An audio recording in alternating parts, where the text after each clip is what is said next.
Welcome to the Elevate and Execute podcast, where the big question is this: how do we elevate our lives and our businesses to do more?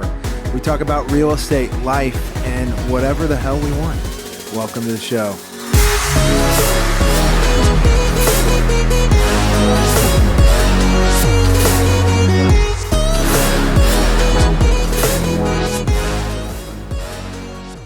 Welcome back, guys. Kyle, what are you eating? A mint. Oh, I'm fighting a little sinus infection. okay. It's that time of the year. It is. In St. Louis, it's miserable. Well, it is middle of May, and let's talk a little bit about the real estate market. We were just talking about how it's kind of an odd market. It's been an odd run lately. It's busy for the most part because we are we're in the spring market, almost getting to summer. But it's been a little bit weird. And one of the things we were talking about is if you miss the mark as a seller and your seller's agent on pricing the home, I feel like it's hurting you more than it has in the past. And we're kind of talking through why is that? Most things tie back to the interest rates, right? Interest rates are going up. I was talking to Jeff before we started today, and he said they're going up. So maybe that has to do with it, but it's almost like if you don't sell, like Dave, you had said, it's either you're getting multiple offers, or if you're too high, it's almost like you're gonna be sitting for a while, right? Yeah, that's what we're seeing. It's like almost like there's a stigma. If you've been on the market for 2 weeks, that seems like an eternity right now. And people are avoiding your property or not putting in an offer.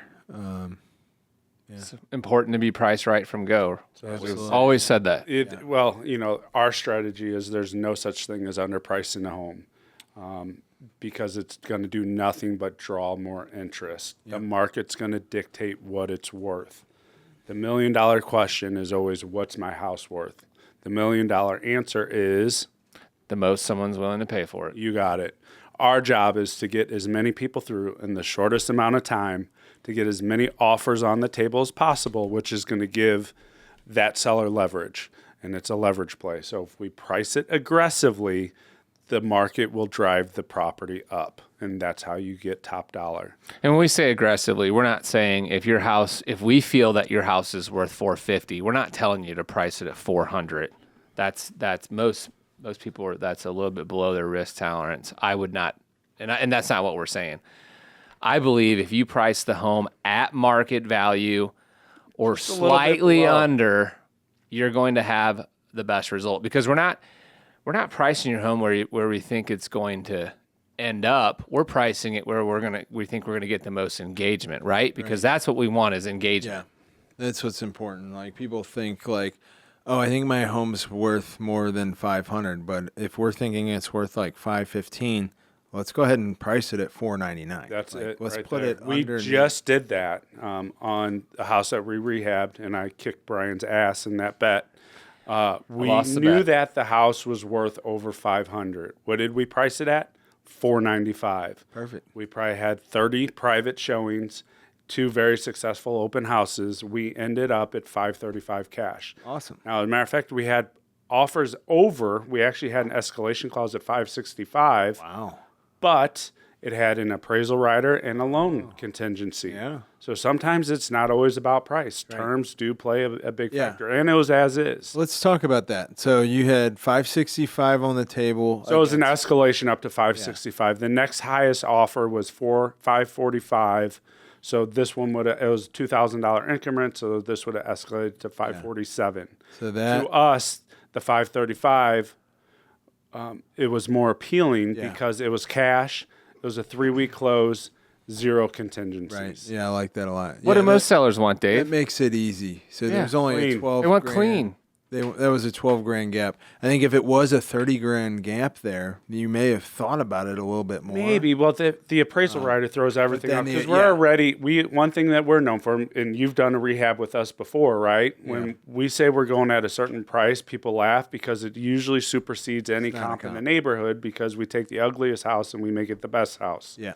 And there's usually no house that sells in this one, the exact same scenario. If you look at the ranch So, home, yeah. like square footage.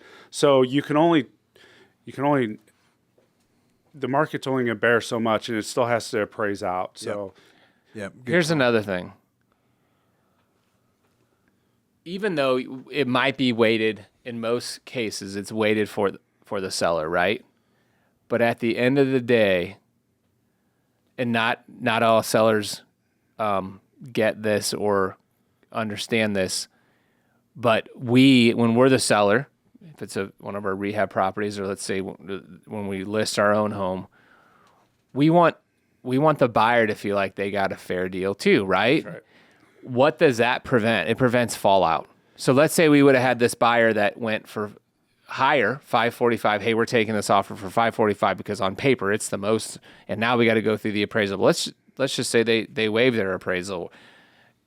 This buyer that was 10,000 or 12,000 under, it's gonna their sticking power is going to be higher if Kyle managed that listing. If he calls that agent, and you probably did, I said, hey, we have a higher offer, and here it is. I go, I'm not blowing smoke up your ass. I just want to let you know there's a higher offer on the table by 15,000. Could we have maybe got 540, stretched to 542? Probably. Yeah. But still, to me, they were the most engaged. I felt like they loved the house the most.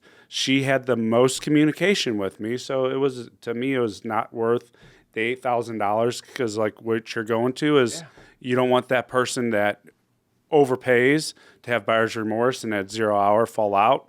You want the one she was in love with it from go. She had the most interaction with me. She was always in constant contact. So to me, it was an easy decision. This is the winner. Yeah. Yeah, and that can prevent them from changing their mind Yeah, and getting remorse. You can only push them so far. Right. Some sellers, they want you to, well, just go back to them with this. Go back. At some point, one of these buyers is going to be like, I'm not playing that game. I'm done. I'm out. But the moral of the story is we live by what we preach. And I think we would have had different results if we would have priced it at 515.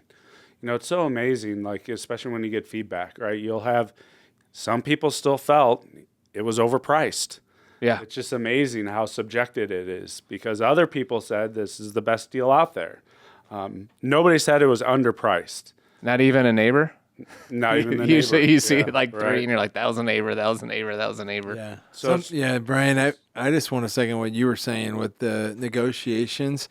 Like, I see that so often where, like, if there's not a push and a pull, like somebody thinks they got screwed over and they're going to get cold feet. And it could even be the seller, that they could have got more from the buyer because they accepted something too fast. So I'm always all about, like, let's push a little bit here and say, hey, can we change this little term here? I just had a closing almost fall through at the closing table because of this exact issue. We accepted an offer, didn't counter them, just accepted it straight away. And there was a 3% closing cost credit on there. Well, this was like 3 months ago, and the buyer had a condition in the contract that said we have to provide a past occupancy.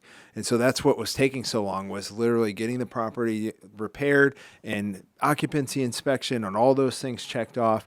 And the seller went back and forth with this municipality. I'm not going to say who, but pain in the ass. it was really bad. They're getting And really basically, her and the contractor basically threw their hands up and said, we're not doing the occupancy anymore. We're done. Like, Even though they agreed to it. even though I've agreed to it in the contract, I'm done. I'm not doing it. And so then I had to take it back to the buyer and say, hey, they're not wanting to do the occupancy. I don't know what you guys want to do or how you want to do this. And they're like, we'll still take it. And that, by them saying we'll still take it with no pushback, They did it. what happened was the seller went to closing and forgot that she agreed to a 3% closing cost credit at like 3 months ago. Oh, It happened gotcha. so long ago. Right. And she's sitting there saying she doesn't want to give them the credit and that she never agreed to this credit and all this stuff and almost didn't close. And when Didn't I she make the had, settlement statement before close, she didn't look at it, of course, just like she Yeah, didn't and look you at had the buyer, right? right? Yeah, I had the buyer. And then so further talking with the seller, I came to find out that she felt like because they didn't push back on this no occupancy thing, that she was selling it for too low as it was. And then she didn't remember about the credit. And so now she thinks she's letting the property go at a steal, and she just doesn't want to close. And she's calling her attorney from the closing table to find out what are the ramifications if I just don't sell it and I sell it for more to somebody else. And Don't want to do that. she ended up signing, but it was like, oh my gosh, She had a good attorney. like all this stuff. Yeah. Smart attorney. Right. Yeah. You know, people get so caught up, and they try to squeeze every dollar, and then ultimately a lot of times it ends up costing them at the end. Just because you list it for more doesn't mean you're going to get it for more. Just because you go back on the market, especially right now, does not mean you're going to get more for it. Like a bird in the hand, you better close. That's what I said. I said there's no scenario where you're getting more for this property unless you get that inspection passed. Like that has to get done, or you're not getting more for the property. And it was a tough deal to get through. Conversations to have. Greed gets in the way, and that pisses me off more than anything. It's like, we're here at 0 hour. This is the best deal you're going to get. It's not because I want it to close because I need the money. You need to close on this because this is your best deal. Yeah. I've recently had to have some hard conversations with sellers, and actually recently essentially told the seller, if you don't take this deal, we're going to take my listing contract and rip it up because I don't have time. Yeah. Like, I don't have time to play. I'm not going to trip over dollars to pick up pennies. So take this deal or you find a different agent. Nice. And that's a scenario where, we're always honest. I think all three of us, we can confidently say that if you're my seller, I don't see a scenario where you're going to net more. I'm going to let you know that. Like, sure, we can let this contract go. But that's part of why they're hiring us, is because of our experience. We do this all the time. Our experience, we see how these things play out. Right.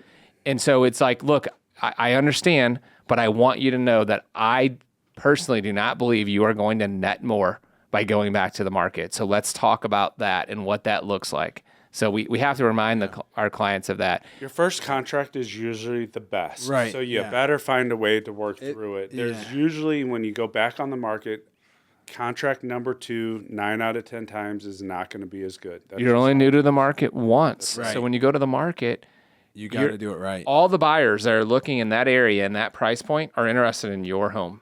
Not all of them, of course, because someone might that don't like your backyard or whatever.